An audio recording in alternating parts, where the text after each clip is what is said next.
Hi, Alicia. This is Frank Moserino, co-founder of the Ohm Store. Thank you so much for joining early. We're about probably 15 minutes away from start time. So don't mind us. I'm here, and then my sister and co-founder Nikki will be joining us, and Jator will be joining us as well to get set up. So you are in the right place. Just hang tight. And if you need anything, any support, use the chat box. There's a chat box, and then there is also the ability for a Q&A box. You just want to use the Q&A, you want to use the chat function rather than the Q&A function if you've got any questions for us.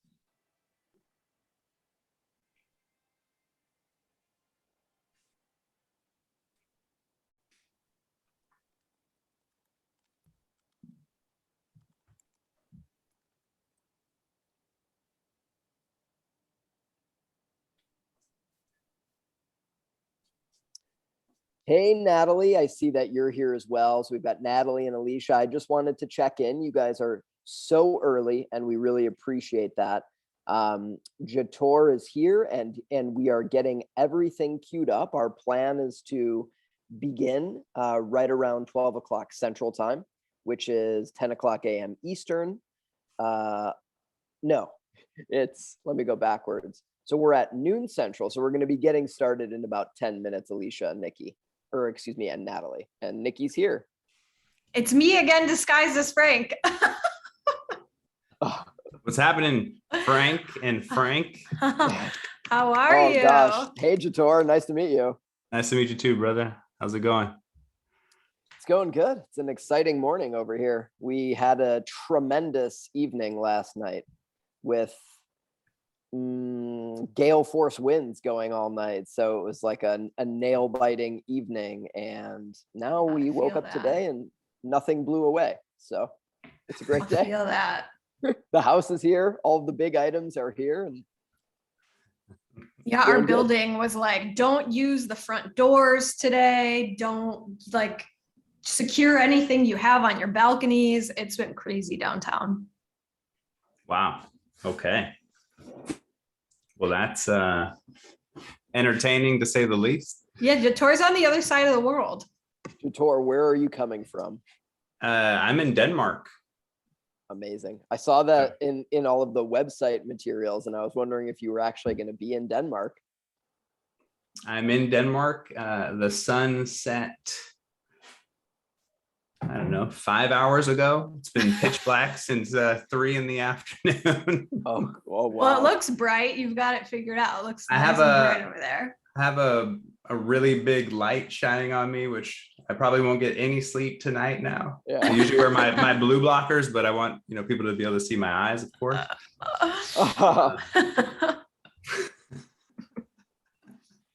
Are you excited? Are you ready? Am I excited? Let's see. Yeah, I think I always get excited. Probably excited. There's always a little tinge of nervousness, and yeah, I'm always honored to come and share my perspective and share my heart and share my mind, and yeah, I'm very excited. Awesome. And how many did we end up getting in terms of registrations? There was like 130, I believe. Quite a big amount of people are interested in this. Very timely and very relevant. Yeah, it'll be fun. That laugh. We'll see. It'll be fun. We'll see. We'll see how it goes. I have a consistent challenge with like trying to stay kind of semi-surface and not go like just dive to the deep end very quickly. That's probably my challenge, and well, we'll see what happens, and we're here for it all. Yeah, we are here for it all, so don't worry about going deeply. I think everyone is primed for it. Awesome. Yeah. And we usually, the message that I usually offer to our guest presenters is there will be whatever amount of people there is going to be are going to attend live. and then thousands of people will be able to view this over the course of the next 7 days.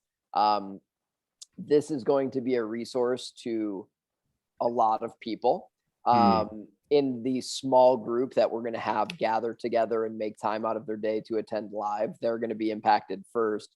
And then this is going to be something that's going to go out via email to all of the registrants tonight, to 40,000 other people. And then it will be something that over the course of the next month, as we have new people discover the Ohm Store, and then they will discover that this event had occurred in the past, they'll be messaging us requesting access to the recording. So whatever amount of people that we served today in like the hour span of real time, this is going to be an asset and something that's going to be able to impact many people for a lot of time to come. For years to come. For forever. The gift that keeps on giving. Nikki, did you happen to see my email about the video I sent and wanting the people that did register that we could send that video to them? Is that a possibility? I didn't see the email. Do you want to send it before or after? I mean, maybe after, because there's it would just be helpful to me. There's a portion in which that explanation alone could take an hour. So I thought a video sent to them would be I love that. Maybe a helpful gift. Yeah, I love that. Lots of gifts for these people. I have a slideshow, so what I'll do is the host. Once you introduce me, or however you all do it. Then I'll actually shut my camera down and just bring up the slideshow. Okay. And then at the end, I'll come back on and we can do Q&A if anyone has questions. And I tend to be, I really work on this. I tend to be extremely long-winded. My team is always like, dude, man, like, we do a webinar and a workshop and you're like, your webinar is longer than the workshop. So webinar should be short, workshop should be long. So I have a lot of material that I'll try to cover. But my goal would be to not, including Q&A, not go over an hour and a half. Cool. And then, Great deal. Okay, so I'll set the stage of like, you're gonna kind of chat with everyone and we'll take Q&A, but you're not going to like address Q&A until we're done. And real quick, so I just want to acknowledge, hey everyone, I see Natalie and Alicia and Bill and yay, Stephanie. And happy birthday, Nikki. Jator, this is Steph. Lee, give me 1 sec, everyone. So we've got attendees here. I just wanted to give everybody the idea you're in the right place. If you are looking for the webinar, Getting Through the Holidays with Grace with Jator Pierre and the Ohm Store team, you see us, we're all just kind of having a side conversation and preparing for beginning in just a couple of minutes. So I wanted to say, hey, we see you all. We are here. We are going to be getting started in a couple of minutes. We just like to give a little bit of a buffer zone for everybody to get in a couple minutes past the hour. And then a couple minutes past the hour, Nikki will do an introduction to Jator, and then you are in his very capable hands. And of course, the Ohm Store team, Nikki, Stephanie, and I will be here. And the best way throughout the webinar, if you need support, is to use the chat bar, or excuse me, the chat function. So there's two things. There's the chat button and the Q&A button. We will be monitoring the chat part of that. So if you have any questions, you need any technical help, you have any questions that you'd like Jator to address towards the end, drop them in the chat box and we're here for you. We're here to be Jator support mechanism. So Jator will be presenting and Nikki, Stephanie, and I will be here to help with anything else that we might be able to help with. Okay. And we're going to go cameras off when everybody's here, right? Until we come back on. Yeah. We are. Yeah. Everybody, all panelists will flip cameras off.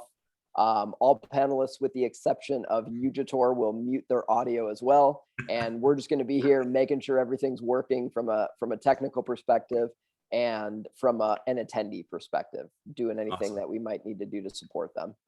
Appreciate you all very much. Likewise. Frank, are you in Chicago as well? And Stephanie, are you in Chicago as well? I'm in Denver. Denver. Ah, okay. Yeah. Steph, you I look have two lovely. Franks to talk to, so one of them. I'm in Chicago. Nikki's in Chicago proper. Okay. I'm about an hour outside of Chicago. Ah, okay. Water. I will be right back. No problem. And Frank, I Everyone- think you'll need to flip host to Jator so he can screen share. Yes. Yeah, I will. I'll make Jator the host when we get going. Okay, people are coming in. This is great. So we've got Lee Ellen, Christine, Jen, Jeannie, Danny Beard. I went to a high school with a guy named Dan Beard. So Danny, if you went to high school with me, let me know in the chat. Danny, is that Say you? hi. Cecilia, Bill, Alicia, Natalie, great. Alicia, I see that you put your hand up. The best way to support or receive support is to drop the question directly into the chat. Candidly, I can see that you raised your hand, but I don't know if there's a message connected to it. Nope, I just raised my hand. I think Natalie's got her hand up. Yeah, Natalie. So I see now you've got your hand up. If you have any questions, if you need our support on something, let us know. Danny's from Louisville, Kentucky, so probably not. Danny, it's okay. I thought I had to ask because people have reconnected in such different and weirder ways. Nikki, how was your birthday? It's good. I had a breathwork session with Courtney this morning, Ooh, which how was nice. so nice. That's awesome. And now this. And now this, it's like the best day ever. That's so fun. Lots I'm of so Zoom excited. parties. Good. Oh my gosh. Okay. I just want to acknowledge. So you're in the right place. If you're looking for the Jator Pierre Getting Through the Holidays with Grace webinar, and I can see folks are joining. Don't worry. Jator is here. He is getting prepared. He is getting hydrated. He is here and coming from Denmark. So I see everyone's here. Just the spiel. I'm sorry if you've heard me repeat this like 4 times already. We've got new folks. I just want to give them the little how to be supported idea. So the webinar with Jator will be running for about an hour and a half, if we want to allow time for Q&A, which we do. If you need to get support from us throughout the workshop, if you have questions, if the sound goes away, the video goes away, anything that happens and you need support during the webinar, use the chat box. Nikki and Stephanie and myself are here to support Jator in his presenting. So anything you need, drop in the chat box. We're here for you. I can see that you're all here. My suggestion is we're just going to wait 2 more minutes to let people get themselves in, get themselves seated, get themselves a nice warm beverage. And then in 2 minutes, Nikki will do a big introduction. Well, do an introduction of some kind to Jator, and then we'll be off to the races. So just a couple minutes. If you have any pre-questions, let us know in the chat as well. The pre-chat that we've worked out so far is Danny Beard and I did not go to high school. Everyone actually drop in the chat where you're at today, where in the world. Yes. We've got some Chicago, outside of Chicago, Denver, Denmark. Any other dens? You might be the exception, Denmark. Jator. Maybe the only one in Europe. You might be. LA, Louisiana. Anna, LA. Vermont. Hi, Karen. Karen's Vermont is here. beautiful this time of year. Hey, Karen. Awesome. Oh, Erica's here. Orange County, New York. Erica disguised as Natalie. That's okay. Sometimes I'm disguised as Frank. Bill's in Dallas. Bill, thanks for joining. Very true. True. Hello, everyone. Oh, Karen. Yes. Acknowledging Stephanie.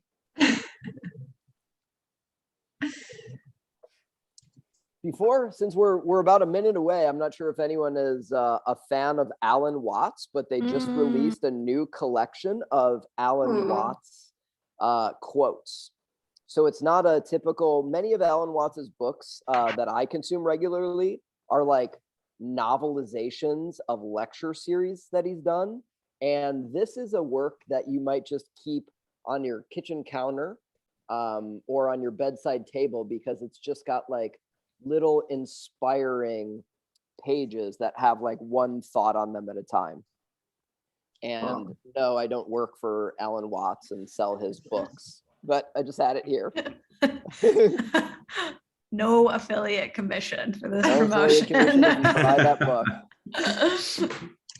All right, Nikki, I think Nikki, Jator, and Stephanie, and all of the wonderful attendees that we've got, I think we've given enough of a buffer. And I think, Nikki, if you'd like to introduce Jator, and then Jator, if you'd like to take us away after that, I think the timing is great. Do it. Yeah, sounds good. And then people can trickle in and just kind of get up and running as they do. Yeah. I'm super excited to be with everyone today. I'm super excited to introduce everyone to Jator Pierre.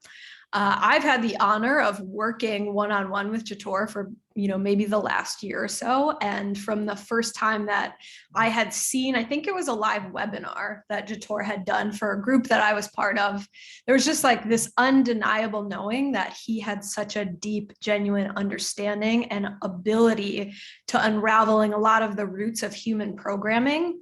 Not a coach who would go in and fix them for you, but somebody who would really hold your hand and be a powerful guide to the depth of your own subconscious and really discover the roots of these things for yourself. So he's made a huge difference for me in befriending and honoring my 5-year-old self, my 16-year-old self, my 21-year-old self, and today, as of today, officially my 34-year-old self.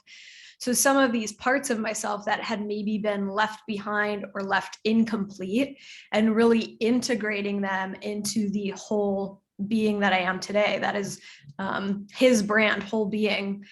So his work is just super aligned with what we believe at the Ohm Store and what we're out to impact, really integrating these different parts of ourselves and these emotions within ourselves to help people create a healthy whole life, physically, mentally, and spiritually. So I knew I had to introduce him to the Ohm Store audience to really share these gifts that he has with our community. And what better time than during the holidays, time when we have so many emotions running high, there's so many expectations, there's maybe some like unfinished business of our younger selves, and that collides with spending time with family, where we might feel the most vulnerable or have the most programs running of who we think we should be.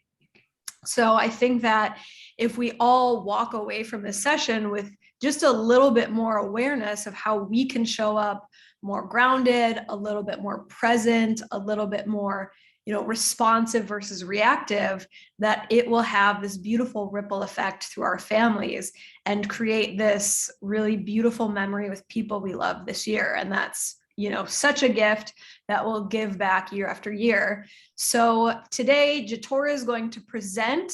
Will be off camera, so he'll be sharing his screen and presenting.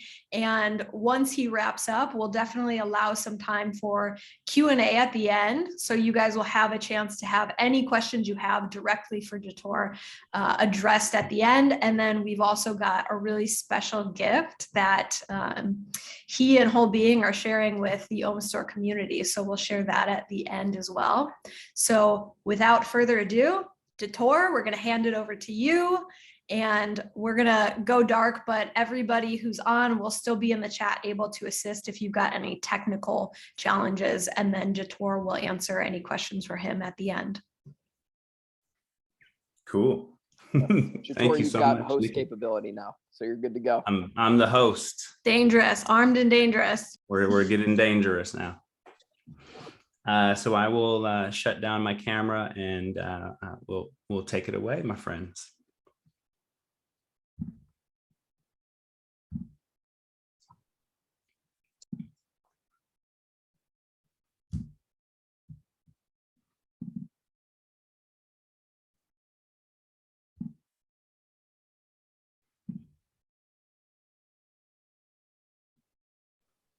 Jator confirming that we've got the slides up and they look great. Okay, cool. Is there a way I can get this bar out of here? Do you know? So we don't see the bar. It's on it's okay. on your side. Yeah, it'll just be a nuisance for you, but no one else can see it. Perfect. All right. I appreciate the confirmation. As Nikki said, my name is Jator Pierre. I am very excited to share my heart and my mind with all of you today. And I think what I wanted to start with before we dive in is I would invite everyone to just take a moment and close your eyes if that feels comfortable for you.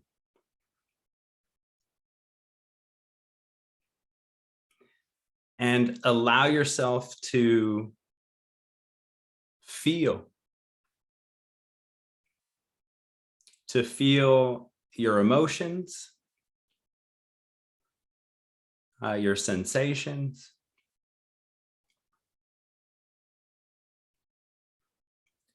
and really attempt to drop into your body.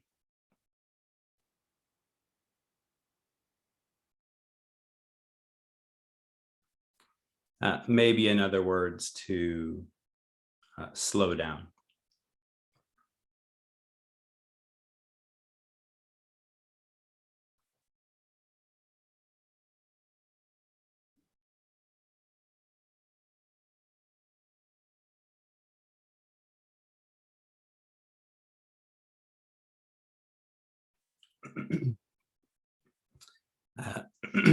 Excuse me, and away we go. So getting through the holidays with grace, I wanted to start with this slide to remind us all and to invite us. As we go through some of the concepts that I'll be sharing today, often some of it can sound heady.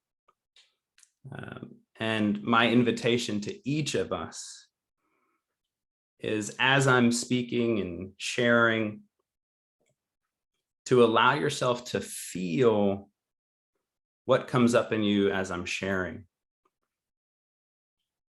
Maybe not so much your thoughts about it, more so your emotions, your sensations,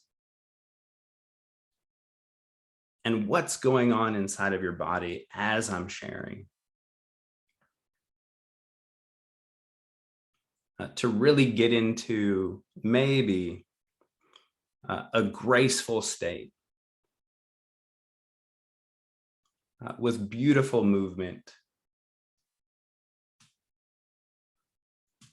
and staying present with that throughout our time together.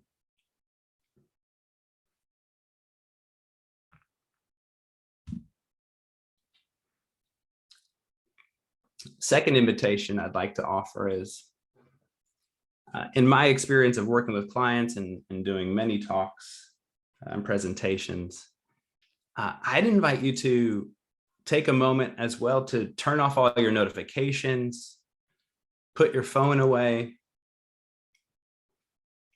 get really present with yourself and with me.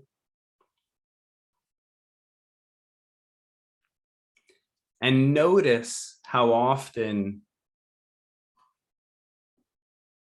we are in this kind of squirrel consciousness, this dancing around perspective, from thought to thought, from place to place, from idea to idea. What's next? Said in another way, we're often in a very reactive consciousness, a reactive space. And that's also very challenging to tap into and to notice as frequently as possible. We're often hypnotized and don't even know that we're hypnotized. We're hypnotized by the notifications on our phone. We're hypnotized by the literal distractions around us. And as a theme, very few of us, inclusive of myself, are not very present with what's going on in this moment with each other. I'd offer that even in a moment when I say something that triggers a thought and that thought distracts you, you've already left the building. It's curious how often we are distracted and how often we use our technology to keep us distracted. What if I said that many of us are purposely distracted so that we don't tap into a lot of what I'm going to share today? Maybe a lot of the undercurrents as to why often the holidays may not feel graceful or might not be experienced as graceful. So consider that, friends, and challenge and invite yourself to stay extremely present and notice being present when you leave the room. Simply notice that. And I'd ask you to get very curious as to what was shared and why did you leave in that moment? Whether the thought is about lunch or your next meeting or your car or your partner, I'd ask you to take note of when you check out and get really curious as to, is it possible? Is it possible that a part of you checked out because what was shared was threatening to some part of your ego? I'd ask you to consider that. Lastly, what if I said what's already been shared in the few minutes I've been flapping my gums are the keys to increasing the amount of grace that you experience on a daily basis? What if I said what I've already shared are the keys to increasing grace? Noticing notifications, distractions, and how present are you with yourself in the presence of others?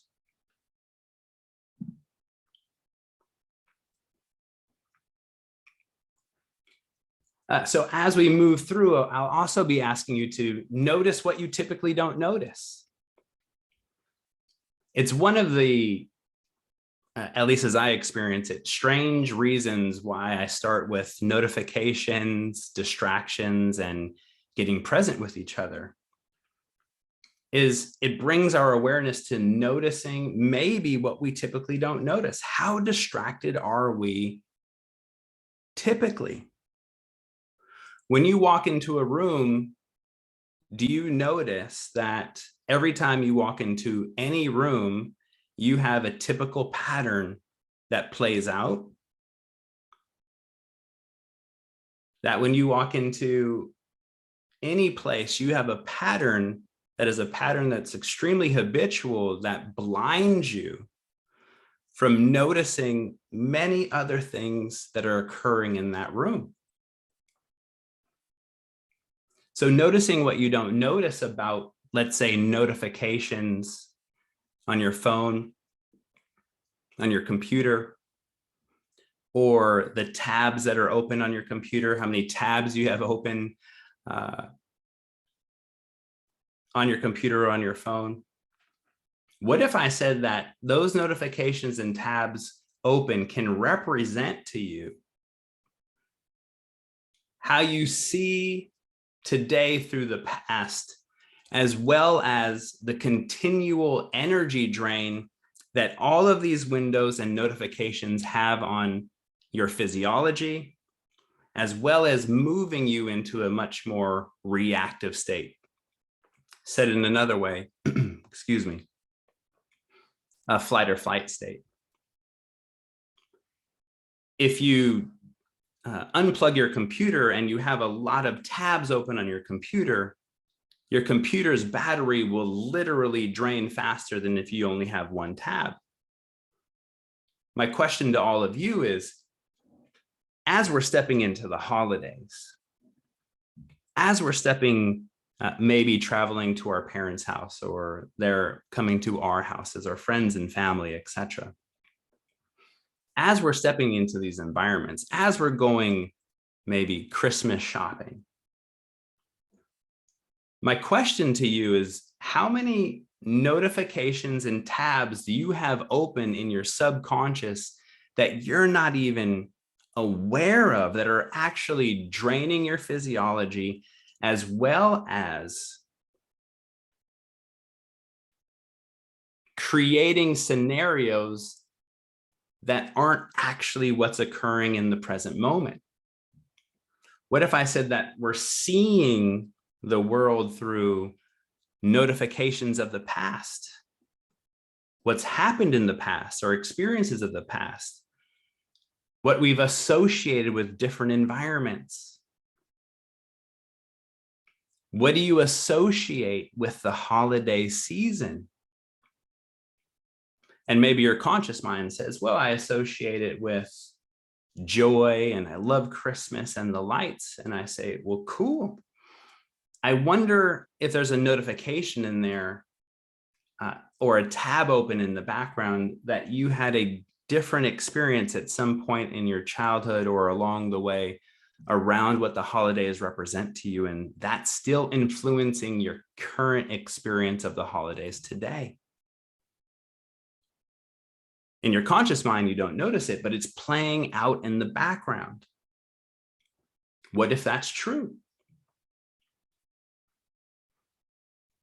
Noticing what you typically don't notice. Our distractions. Our distractions maybe represent our need to stay hypnotized and consistently leave ourselves to avoid the deep end of the pool. If we have all of these notifications open metaphorically in our subconscious, and these tabs open metaphorically in our subconscious and our unconscious, and we're living a life that is interestingly driven by our subconscious mind, full of distraction, as a way for us to stay away from the underlying pain, fear, shame, wounding, separation.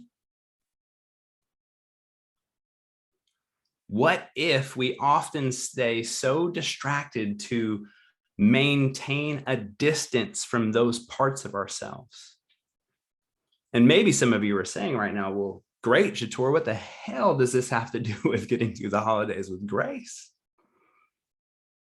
And I'd say that's a great question. If we have these notifications and these tabs going on in the background, and if we're in a distracted state majority of the time, and these tabs and notifications are playing out in our subconscious mind and being projected into our current reality or into the present moment, a lot of what we might be experiencing as, oh shit, it's the holidays, or oh no, I have to go to my parents' house, or oh God, I have to buy presents, or there's a lot of cooking to do, or man, the holidays are really stressful. What if I said that the way that this ties in is it's often our past experiences that accentuate our experiences of the current moment? And if we look at that extremely literally, many people would say, well, that's not true.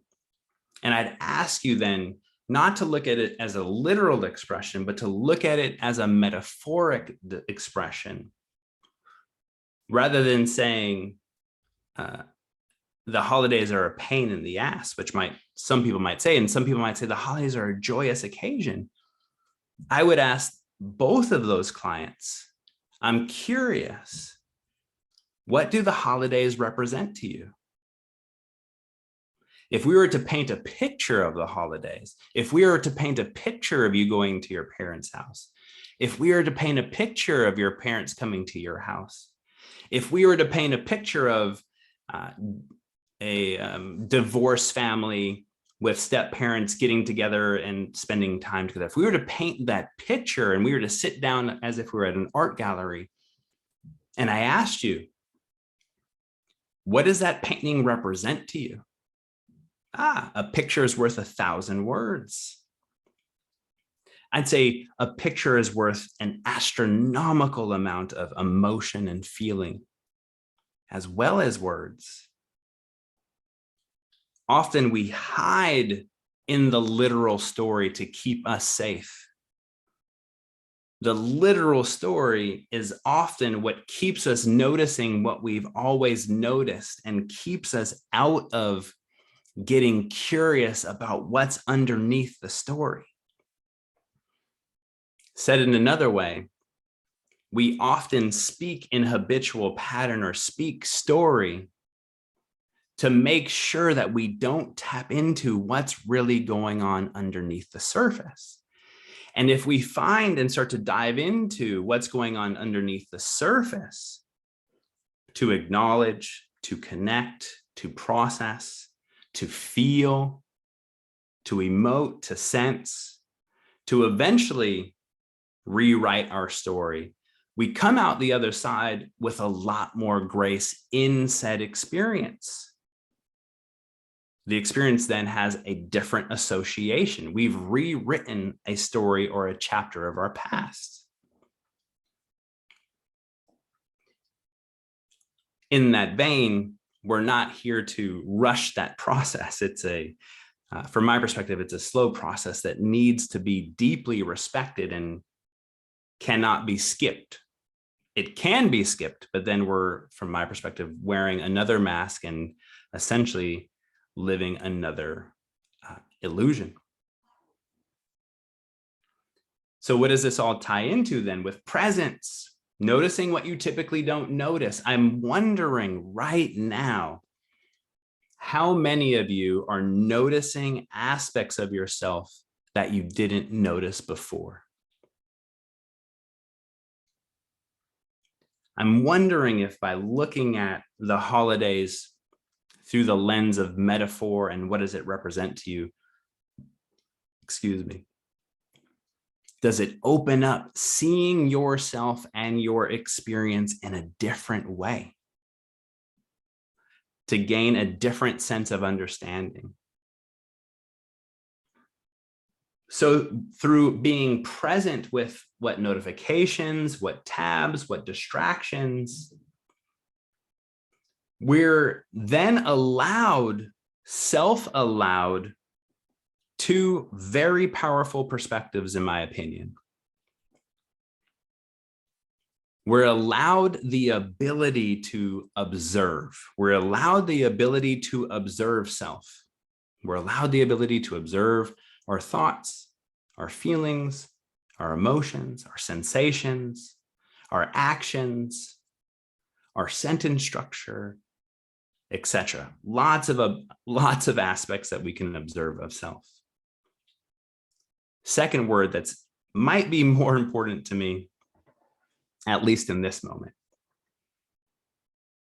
We also are allowed the full participation in being a human being. We're gifted with the ability to observe, and we're gifted with the ability to have a full spectrum of emotion, a full spectrum of feeling, and a fullness to fully participate in your life. Feeling, emoting, processing,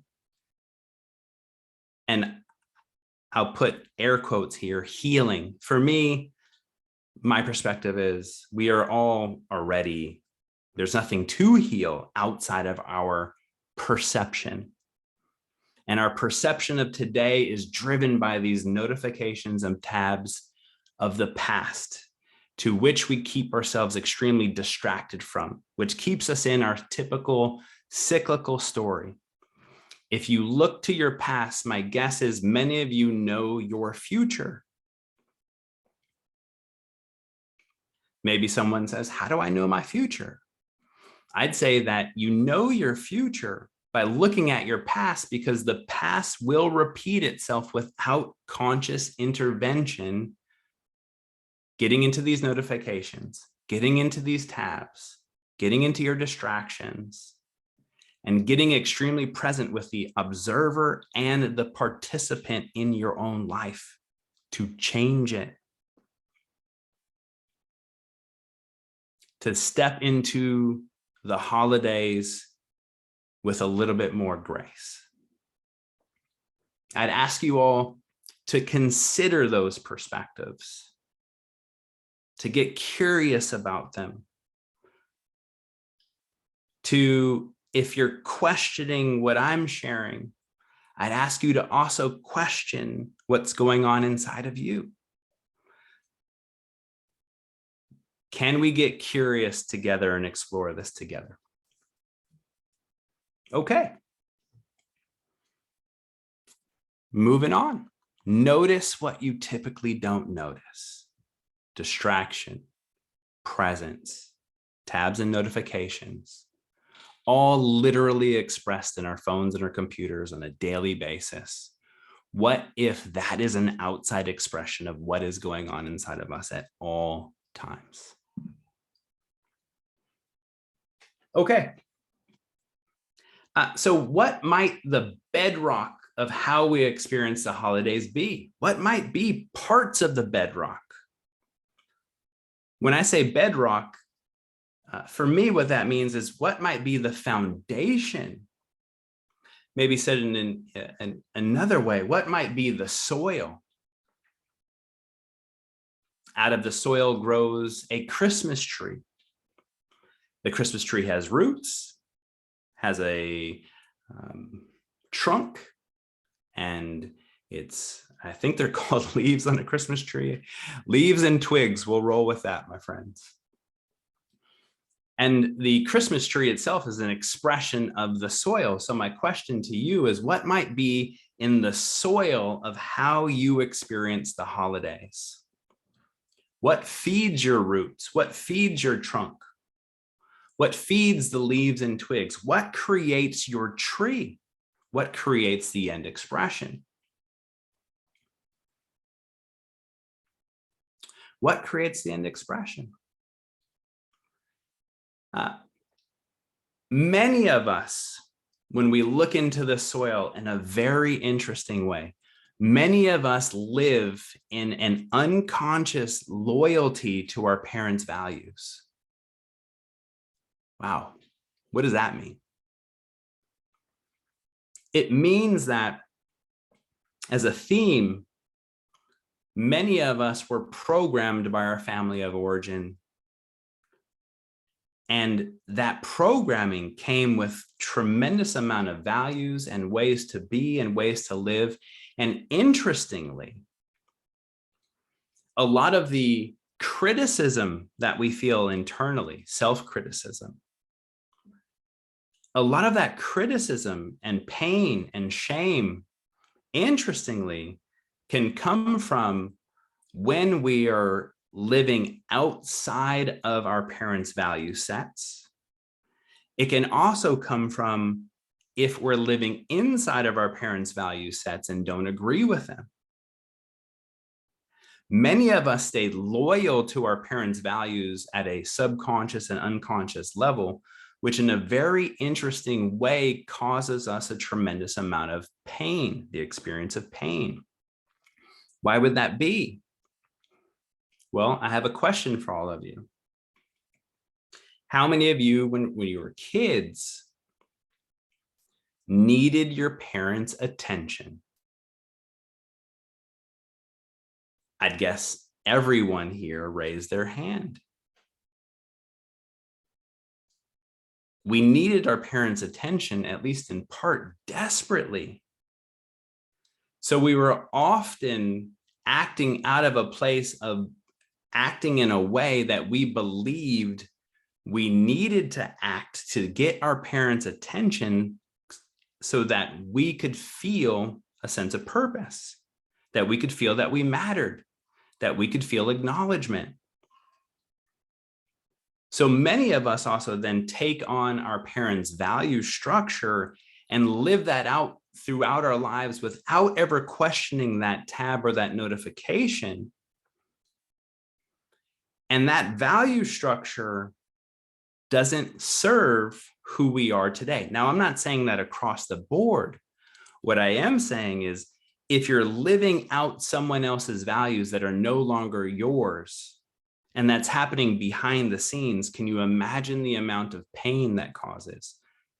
Can you imagine the amount of energy that causes? Uses. Living a life out of loyalty to our parents. And many people will say, at least in my experience as a coach, I adore my parents or I hate my parents. I'm going to throw out a weird curveball. Both are as painful. I'll say that again. Both are as painful. We're often living in loyalty to the ideas of our parents out of fear and shame. Now, fear is usually easy for most of us to feel as a general theme. It's very easy for us to feel it as kids. As we age, fear becomes often a little harder to feel or to admit to as a theme. And shame often hides. Side note, if you read the book, The Shame That Binds Us by Bradshaw, I believe, very interesting book. His perspective is, by the time you're 7 years old, you've experienced, notice that I'm saying experienced, I'm not saying you've been shamed. You've experienced shame up to 25,000 hours of shame. And many of us, out of fear or shame, live in loyalty and compliance to our family values. And many of us live in loyalty, out of fear and shame, in defiance to our family values.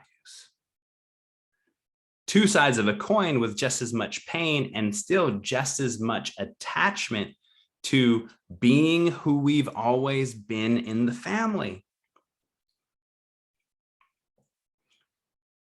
I'd bet a significant amount of money that if you are in contact with your family and you go to your house that you grew up in, I would guess that many of you still sit at the same seat at the table.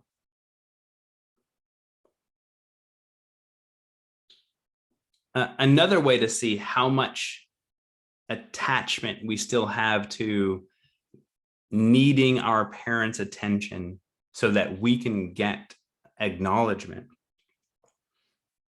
If your parents are coming into town and coming to visit you, how many of you change the way you live?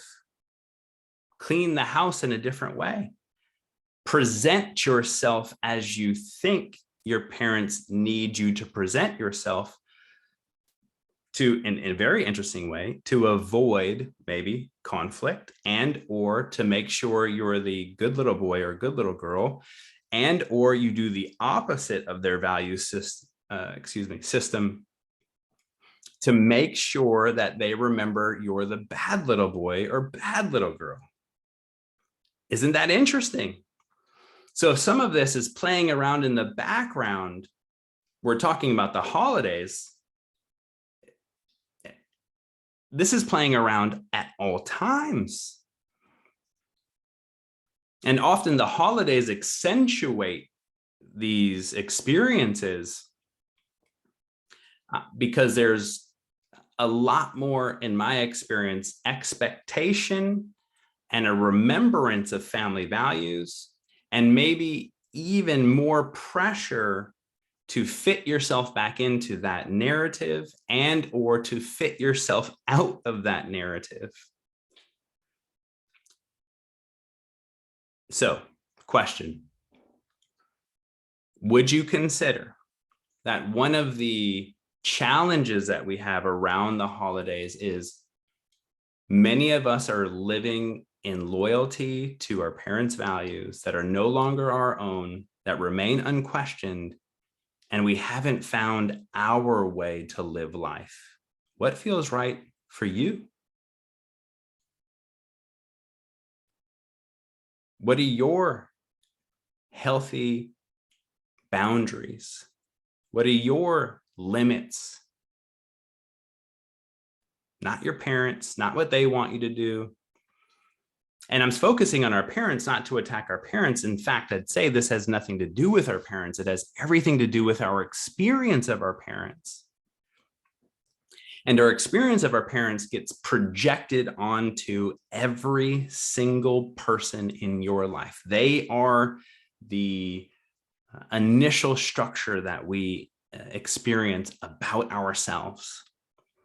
And those tabs and those notifications, the mom and the dad, or whatever you had that was your family, you take with you everywhere you go, inclusive of into holiday situations.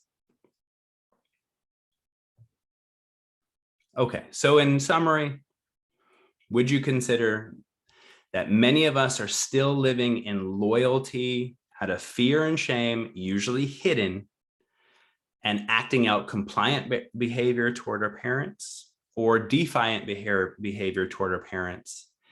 And that reverberates into every aspect and every action that you take on a daily basis. How cool is that?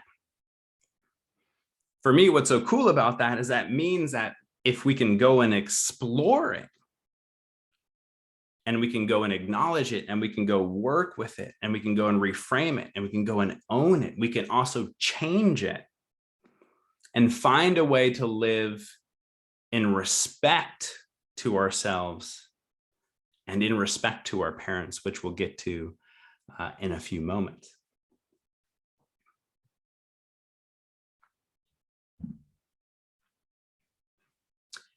Last consideration for this slide. If we desire a different experience of ourselves, maybe we need to dive into the birth of the experience. If you experience the holidays as ungraceful, maybe we could dive into the birth of when the holidays started to become expectation, obligation, wearing a mask, presenting yourself in a certain way, not being yourself, following norms that don't feel right for you.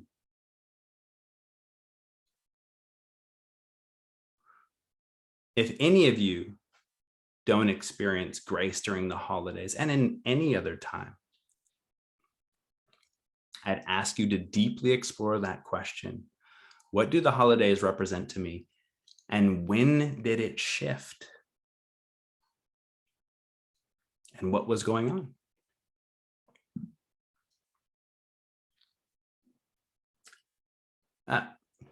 So with this importance of our experience of our family of origin and our parents, how do we learn to respect ourselves, different than loyalty, and our parents, different than loyalty to our parents? For me, respect is out of conscious choice, and loyalty is often, of course, there's a light and a shadow side, or a, in quotes, positive or negative side to every concept, at least in my perspective, there is. But how do we move into respect for ourselves and out of loyalty to our parents, but respect our parents? What if I said one of the first ways to do this, which in a very interesting way, we're getting deeply into the roots of our experience of everything else in our lives, because our parents are so such a huge lens as to which we see the world out of. Many of you will notice you laugh like your parents, or it's similar tone. Many of you will notice that the inflection in your voice is almost identical to your parents if you really pay attention, one or both of them in different situations. So if we can learn to recognize that we are them, not only that we are them in terms of it's our experiences and what we project onto them, but at a DNA level, if you are in a place of approving or disapproving your parents' behavior of the past or currently, my invitation for each of you to consider is that you're in a place of pain. That there's a part of you that still needs to be loyal to your parents' values. And you continue to live out of that loyalty, which actually is extremely painful as you judge and criticize them. Now, I'm not promoting that you disregard the past or what your experiences were. That's a process to get through with a lot of work in my personal experience and working with many clients on this. It's not something to be skipped. So I'm sharing concepts of ideas to work towards. We're learning to respect ourselves. If our DNA comes from our parents, there is a part of us that is actually attacking our literal physiology when we attack our parents. If you are in opposition and still in a tremendous amount of criticism toward your parents because of aspects that you experienced as a child, you are actually projecting that at yourself. So by moving into a place of slowly maturing our young, needy aspects, and needy was purposeful, that's not a criticism. There are still needy parts of us. That's not a criticism either. We can slowly mature our young, needy aspects so that we can eventually accept our parents for who they are, not who we needed them to be. I'll say that again. If we can slowly mature our young, needy aspects, these wounded parts of self or separated parts of self or hurt parts of self, the parts that carry tremendous amount of shame and or fear, if we can slowly mature those parts of self through connection, acknowledgement, processing, etc., we can eventually accept our parents for who they are, not who we want them to be. One of the most painful things that we often live with on a daily basis is the idea that our parents didn't meet our needs. And we pine for that experience. Whether we've separated deeply from our parents or stayed deeply connected or, attached to our parents. Again, still same coin, different sides.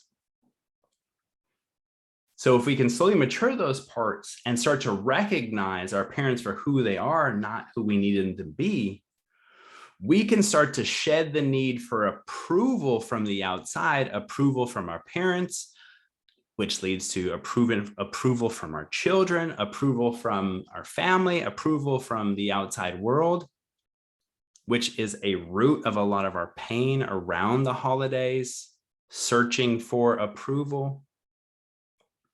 We can shed the need to approve or disapprove our parents' behaviors.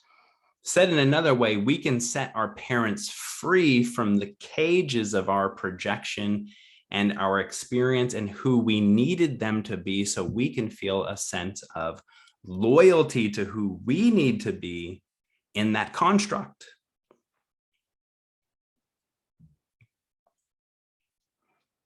The interesting thing about the consciousness of being loyal and attached, whether that's through defiance or compliance, the beauty in that, from my perspective, is it also invites the other experience. Have you ever heard the saying, I'm sick and tired of being sick and tired? That's often the place that we need to get to invite in another consciousness. How do I find my way out of this? So that consciousness invites this consciousness so that we can move into our own value set out of respect for ourselves and our parents, and allow ourselves to set healthy boundaries and know our limits.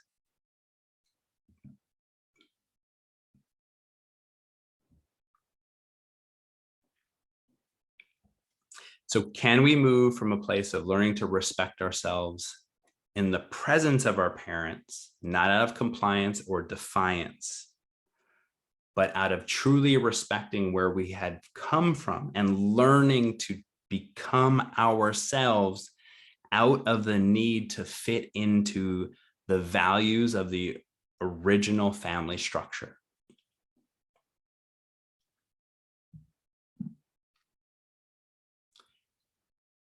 One of my favorite questions, the question that no one asks, which may be the key to grace. It's definitely a key for me. Here's the question. How does a part of me benefit from having undesirable holiday experiences? I'll ask the question again. How does a part of me benefit from having undesirable holiday experiences? I'd invite you all to ask that question of any challenge you're facing, anything that feels like you don't want it in your life. My question to you as a client would often be, how does a part of you benefit by acting out the behavior to keep yourself in the situation so that you have said experiences? If you can start to tap into that there is a part of you that benefits from having painful holiday experiences, that will help you find the parts of you that benefit from that. And often the benefits are the emotional experiences that you have about said, excuse my English, shit show. How you experience yourself in the environment. Well, Jator, are you crazy? I'm sad. I'm pissed off. I'm rageful.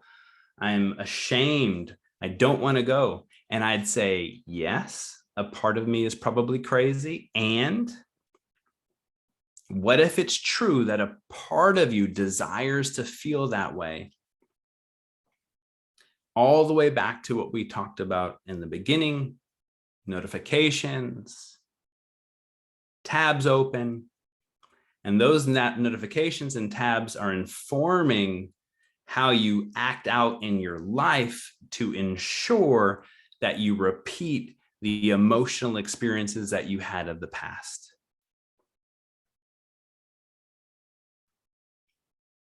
If you can even tap that question around any challenge you have, what you're already doing is starting to acknowledge the part of you that was needy enough to have those type of experiences, to experience being acknowledged and seen.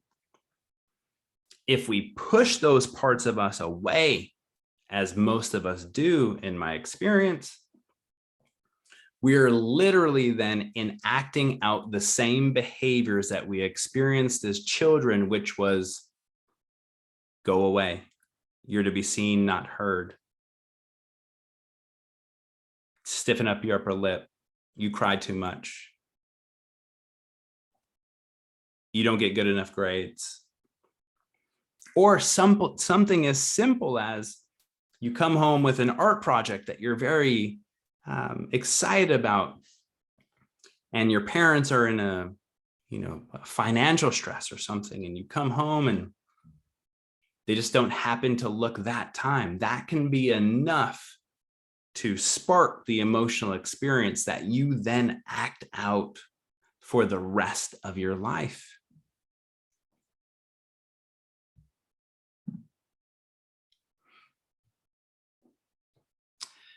What if I said a main source of conflict with our parents is the experience of unmet needs as a child, with the expectation that those needs will be met this time? Enter holiday conflict, dread, projection, shame, and blame. How many of us take this experience of our parents not meeting our needs at some time or another and project that onto every aspect of our life, whether that's finances, our partners, the holidays, our cars? I could go on. I'd invite you to see if you could find an experience that you don't project some type of expectation on, which might be stemming from this childhood experience of needing your parent to be who they weren't, and as an adult continuing to act out that expectation. I have a very strange thing to share with you all. Your parents will be exactly who they need to be and will never be who you need them to be.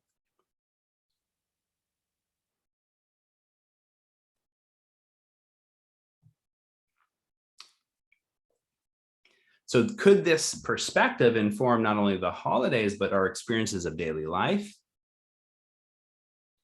If this is even a half-truth, would you consider how we make choices from a place of often false hope? Whew. That sounds like a pretty heavy Christmas experience to me, my friends.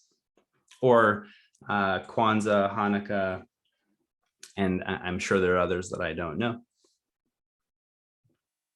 Okay, so what the hell do we do? Well, I hope that you got some what to do's out of what I shared. And I wanted to also give you some practical steps. So we are going to soon, after this talk today, we're going to send you a video that I produced on the Hol method, which is a process that I came up with to navigate any challenge that you're experiencing in your life. It was born out of a place when I was extremely challenged about a year and a half ago. And my business partner at the time asked me, how do I navigate those places? How do I navigate those places with grace? Is actual literal question. And the Hol method is what I came up with. So we will share that video with you. You'll be getting that in the inbox as a gift, a holiday gift from us to you.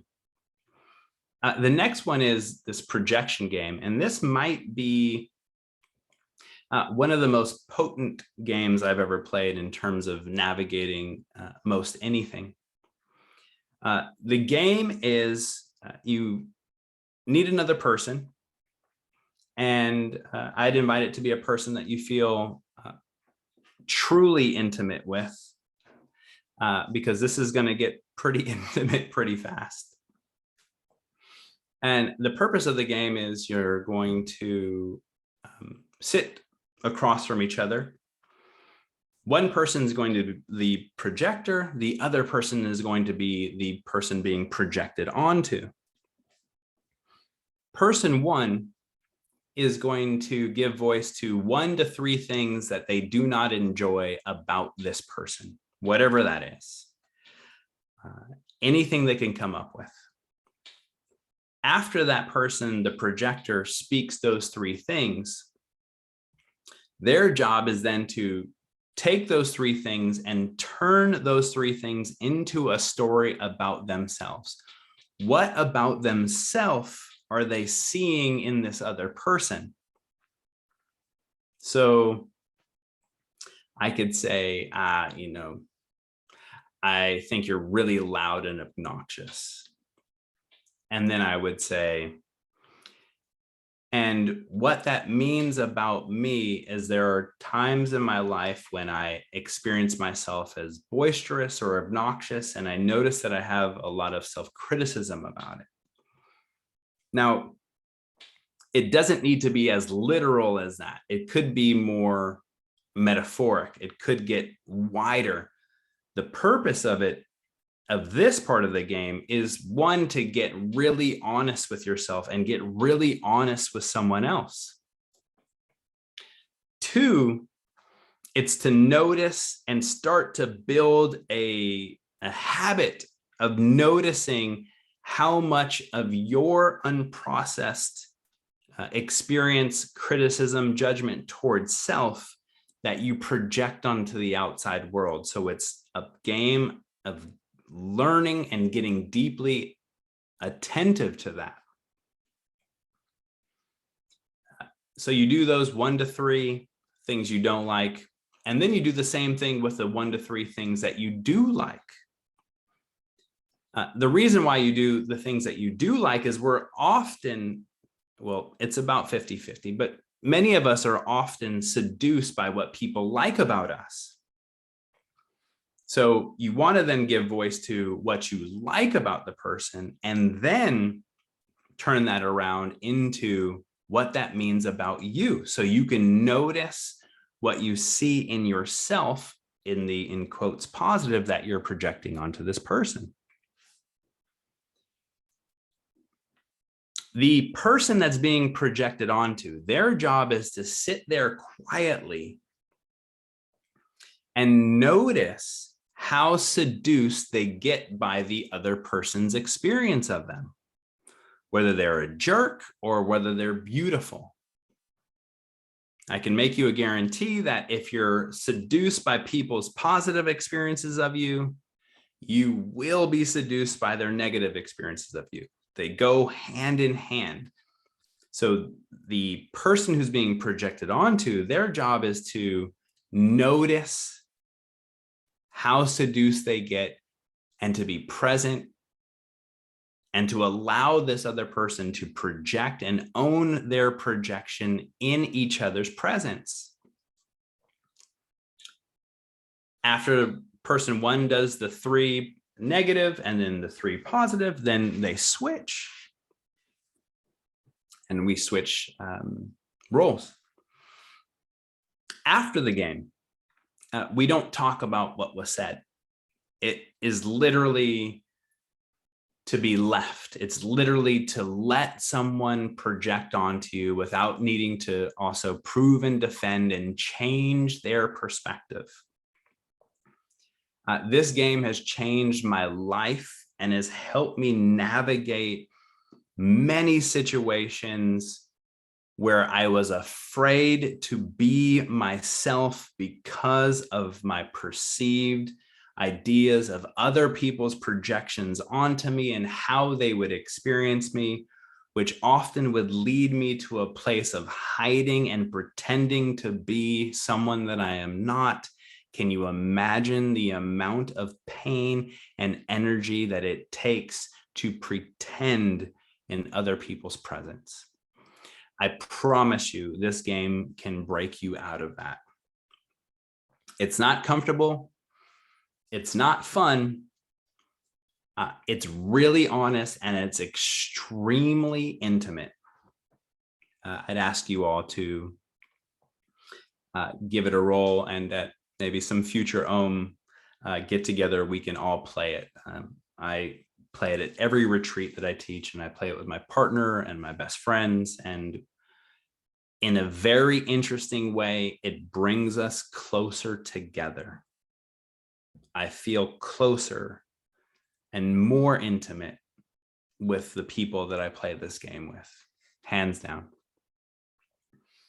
Okay, we've gone over, and as a reminder, notice what you typically don't notice. Tomorrow, today, can you walk around and notice what you don't notice? Anything, any little thing that you can notice, what you typically don't notice, if you can start to create a habit of doing that around the shower, around brushing your teeth, around cooking, around how you eat, excuse me, around how you speak, around how you laugh, the more you can bring your attention to that, the more you'll start to notice other patterns that you have. And the more that we can notice these patterns, the more then we become, we can become friends with them, connect with them, become aware of them. And in the most cliche way, for me, awareness is the key to the change process. If we're unaware of what's going on, it's very challenging to change said behavior. Asking yourself around any challenging situation, how does a part of you benefit? Noticing that I'm using a part of you. How does a part of you benefit? Deeply exploring your values as compared to your family's values. Writing down your values. Are those your values? Is there some part of you that subscribes to family values because that's what you've always done? Are those your values? Interesting question. Noticing that expectations and the cages we place on ourselves and others. Noticing that the notifications and the tabs that we have playing in the background, the stories that we've created about other people, our parents, our partner, our friends, etc. Notice that those stories create cages of experience, and then we expect those experiences to be acted out. That's a cage. We cage ourselves and we cage others. My invitation to each of you is, would you notice the cages that you put on others and ask yourself the question, I wonder if I can experience them differently today. I wonder if they'll act differently today. Will they surprise me? Will I surprise myself? Excuse me. I'd ask you to consider that the level that you cage others with your expectations, with your projections, with your criticism, with your negative judgment is the exact level that you cage, judge, and criticize yourself.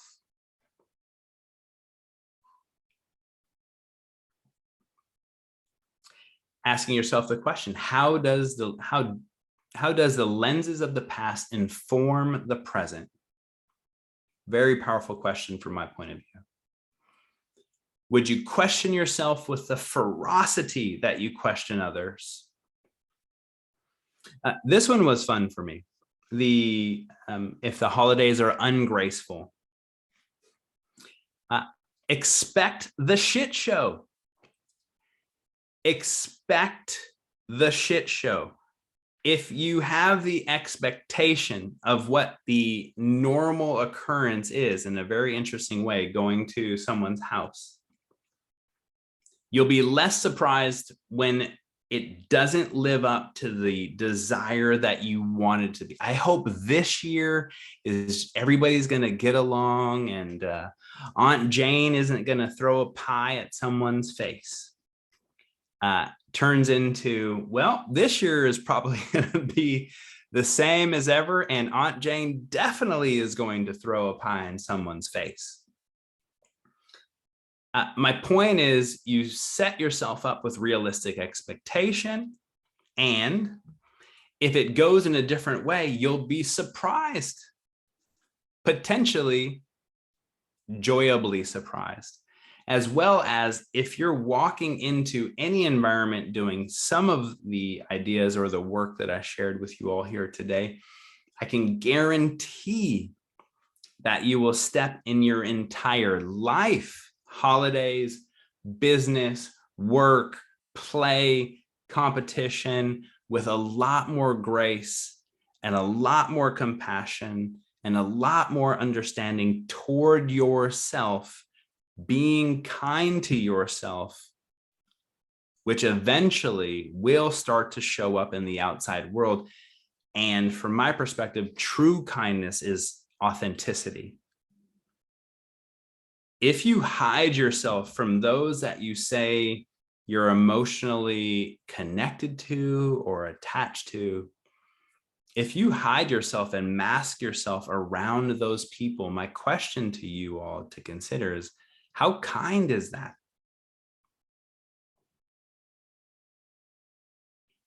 And how graceful is that?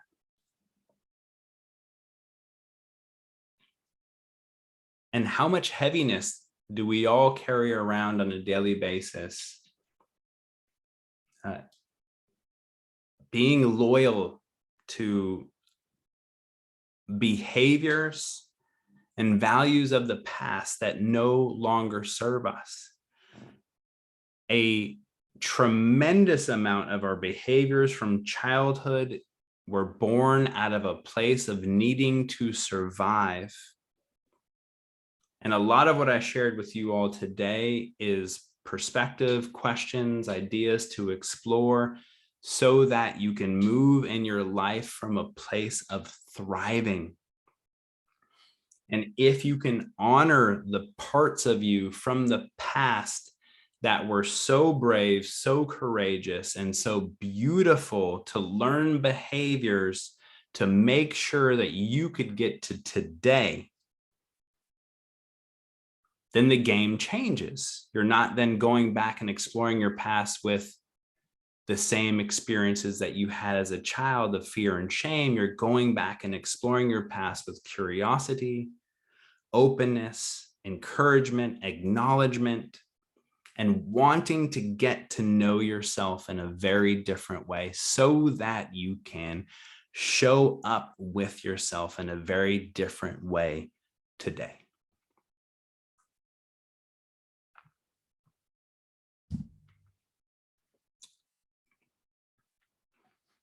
Okay, my friends, this is a favorite quote of mine, one of many. But the small man builds cages for everyone he knows, inclusive of himself or herself, while the sage who has to duck his head when the moon is low keeps dropping keys all night long for the beautiful, rowdy prisoners. My question to you all is, which one sounds more graceful to you? And that is not a criticism or an expectation that this is the way to live. It is a deep exploration to see if you can challenge yourself to how you cause a lot of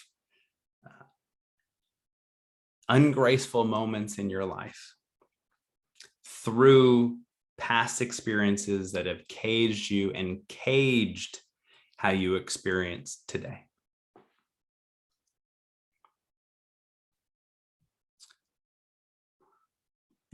All right, Nikki. Thank you, my friends. I think I'll stop share now. Whew. And I'll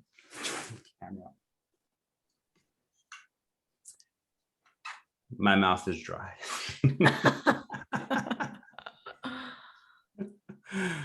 That was awesome. There was so much that I could see through the lens of, today being my birthday and waking up this morning. And even though it's this like beautiful sunny day, waking up with that weight of expectation. It shows up everywhere. That's why I sent you a panda throwing the cake at the wall. Just to break it up.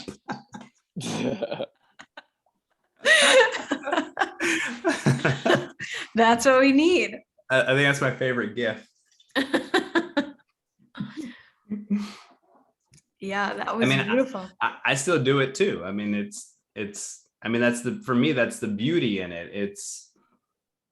I have an association from childhood, being in kindergarten And I was a very rambunctious little boy, and my kindergarten teacher didn't appreciate it at all. And I can still see her.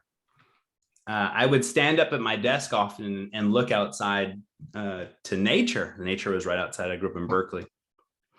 And she would come over to my desk. She would get really pissed off. I wasn't meeting her needs. She was feeling some level of fear and shame because she didn't have control over me. And she would come over and she would grab my arm and force me to sit down. And so, in those moments, what did I learn about my experience of school? Not to stand up, not to be myself, to hide. So when I'm presenting or when I'm teaching, I have to do a lot of work during and prior of connecting with that 5-year-old and letting him know that this 44-year-old man who's strong and grounded and protective is there's no Miss Pittman here. But it always comes up for me, and it's, instead of shaming that, when he shows up, it's a beautiful moment. And he's my friend that comes and lets me know how he's feeling. And I get gifted with the ability of then protecting a part of myself who needs me now. He doesn't need my dad. He doesn't need my mom. He needs me. Yeah. Yeah. I love some of that. Just the imagery of befriending and pulling into our own selves, those younger parts of ourselves, especially in those moments. Yeah, me too. Okay, so we can open it up for questions, and while we're giving folks some time, if they do have questions, to drop them in the chat, I want to share, we've got a few gifts from Jator, including one bonus surprise that he shared today. We're all getting the whole method video, so that will go out in an email. I don't know if I've ever seen that, so I'm super excited to see that. So that is just a gift everyone will get. And then there's 2 other really exciting. The first one is Jator sharing with us a 50% off your first month of membership with Hol Being, which Hol Being is a community of daily coaching and support from Jator and his team. And it really brings the Hol Being method to you, everything from interactive workshops, one-on-one coaching, group events. So if you are interested in working with Jator, this is like a really cool opportunity to get more and more exposure to Jator's work. If you guys really liked what you guys got today, that's an incredible way for some ongoing work in those different areas of your life.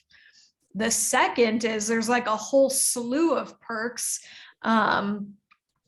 It's from the Hol Being team. It's an offering of just a handful of awesome perks through their Indiegogo campaign. So you can choose from anything to access to all of his health and nutrition work, which is a bundle, to one-on-one coaching, to Elevate, which is your brand new and amazing, I think, flagship program. So yeah, Natalie's dropping the links in the chat, and then they're also going to come out via email to you guys. You're good. I've loved our work together. It's funny because it's such just an ongoing process. One of the first things, I think it was in the first ever webinar that I had with you, you shared a Carl Jung quote, which was, I think, something along the lines of, in order to be free, you have to individuate. And I didn't totally understand it at the time, but so much of even what you shared today of like this unconscious either loyalty or defiance to our parents' values is running our lives. I could see so much of how it probably especially gets projected onto my partner. So my partner thanks you for all of your work. It's profound. My parents are here from the States right now, and of course, I practice this. I'm not just here yapping. So this is my life. I really do this in real life every day. And, my mom will ask me something, and I'll be very honest and upfront about whether I know or not happening or whatever. And my partner is like cracking up. She's like, wow, like, I don't know how you do that. It took a tremendous amount of work to represent myself and to find my own values. And part of my challenge and experience was I was extremely loyal to my parents. I was the golden child of my brother. So I was the one that was put up on a pedestal. So that also comes with a very interesting set of pain.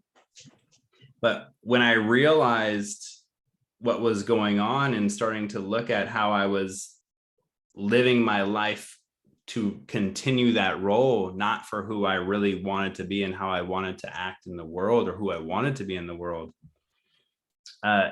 my dad had a tremendous blowback from that. In fact, we had a very beautiful conversation in which I was sharing that it was my time to leave his kingdom. He's always called himself the king and me the prince. And I shared as my time to leave his kingdom out of respect. I super appreciate everything you've offered. I've learned a lot. I've learned a lot of what maybe I want to keep, some things I'm going to go in a different direction, and super appreciate it. And there's tons of tears, and he lost it. And he said, my son is dead. And he left, which in a very interesting way, his son was dead. That's essentially what I was doing. I was letting the little boy come into my kingdom. And my dad and I's relationship now has greatly changed from, I used to would probably say my dad was my best friend, but he was my best friend because I was being who he needed me to be. And now we're two men who respect each other and move through life very differently. And he respects that. It's still challenging for him. And it's interesting though, because I have a little brother who now he's turned all of his attention onto to mold him into who he wants him to be, which is really interesting to see. And, parents, this might be challenging for some people to hear, often have an unconscious or a subconscious agenda that they don't know about to live through their children rather than with their children. And that's a very painful place for many of us to be. And that's not an attack on parents. It's more like an acknowledgement of our experiences so that we can move through it. Because anything, from my perspective, everything that I've shared interestingly has nothing to do with our parents and has everything to do with how we experienced ourselves in our parents' presence. And that's a very different framework that it can be very freeing. Yeah. There's a question about the game. I was going to bring my partner on to play the game. But our little kiddo has a cough or something. But there was a question. Can I bring the question up? I guess. Yeah. So during the game, what happens if one participant becomes angry because of the likes or dislikes about them? Should the game stop and resume after? Oops. Yeah, that's a great question. It's a great question. Yay to them getting angry. That's what's happening. Is the beauty in that is in that game, if they get angry, that's for them to notice that they've been seduced by your perspective. So their literal job, as they're getting projected onto, is to be silent. This is a very intimate game. And I'd ask everyone to start slowly and maybe start with, little things and do some practice. And eventually you can get to this, like JP and I play it and we attack each other. And the purpose isn't to hurt the other person. The purpose is so that I can find parts of myself that I hide, that I project onto JP or onto my partner. So if that person gets mad, then it's a reminder maybe that of the rules of the game, the rules of engagement, and there needs to be then limit and boundary prior to playing. We're going to play this game. It can be fun. And here is the limits and here are the boundaries. And if you don't feel like you can engage in that, no problem. I will take my game and find someone else to go play with.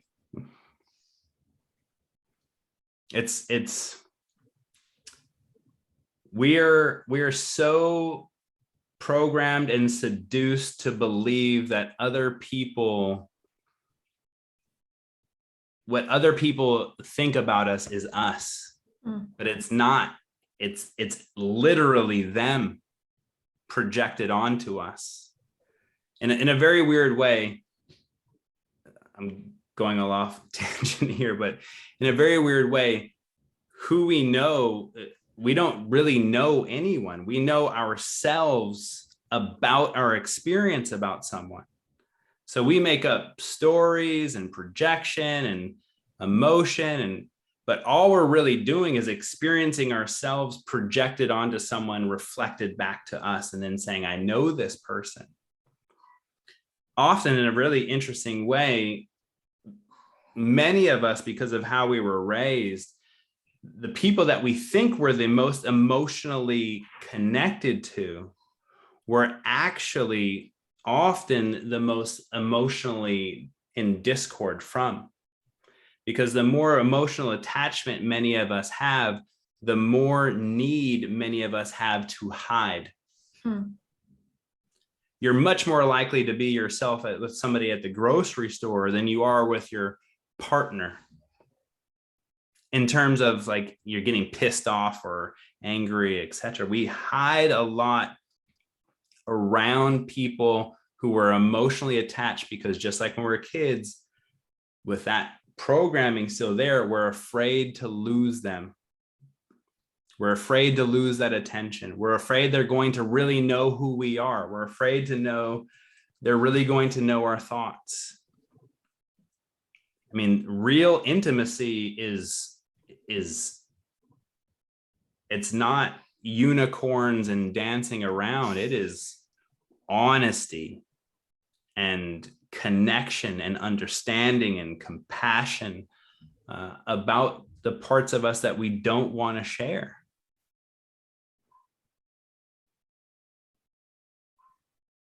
So many of us disconnect from our partners because we actually don't want to be seen. As far as I'm aware, the scariest place for a human being to be is intimacy. Into me, I see. So we hide. So if a person gets mad, what they're actually saying is they're hiding. They're hiding their fear. They're hiding their shame. Because as adults, we act out anger because it's a way that we can hide our fear and shame. When you're angry, anyone that gets angry at you, or you get angry, just know you got some fear and shame underneath that. The anger is like the safe way to express it. So they're angry, which is understandable. It's, starting with a person maybe that you don't have as much emotional investment with, or a homie or a omie. You don't have so much investment with in terms of maybe a friendship. or play with a stranger. It's often you would say, well, I don't know a stranger, but in a very interesting way, you might know a stranger better than you know your partner because you have a lot less stories about a stranger. You've built a whole years of story about your partner and you think you know them, but you just have like a story sandwich, which is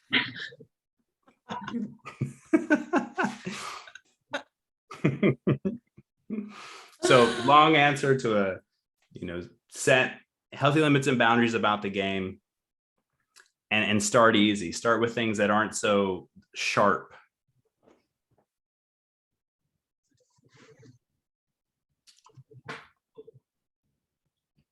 We have another comment. So just a comment, maybe this has nothing to do with anything, but while you were speaking, I had a dreamlike experience of my birth, which has never been expressed to me by my parents. Needed to say that. Wow. That's cool.